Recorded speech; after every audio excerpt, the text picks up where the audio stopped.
Hey, I'm Kenneth Wajda. I'm a professional photographer here in Colorado. Welcome to another one of my photo talks on real gear, things we use, things I've used. This is the mighty Vivitar 285.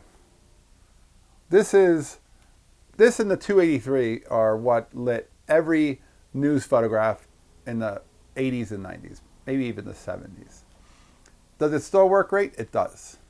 If you need a flash that has its own sensor you can use and you can set it for any camera and not need to worry about whether your camera will work with it.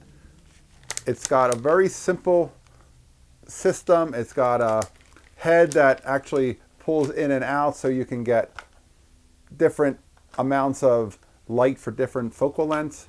And then I would highly recommend the Lumiquest.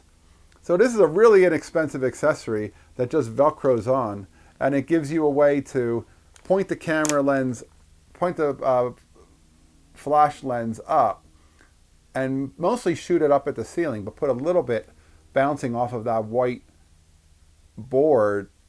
It's kind of a vinyl, and put a little bit of light forward.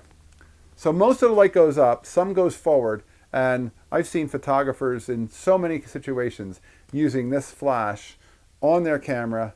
If you have an old Nikon F2 or an F3, you have an old Leica 6.2 or a Nikon FM2 or a Canon F1, you want a good workhorse of a camera. This camera photographed, this lens, this flash photographs so much. And it's so consistent, it's so strong, it's powerful, batteries last a long time.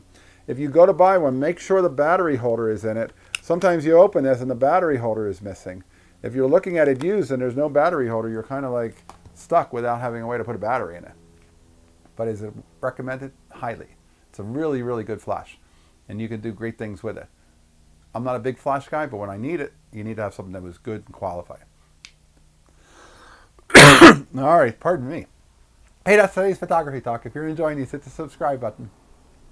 If you can support, hit the Patreon. I'll be back next week. As always, here's the good light.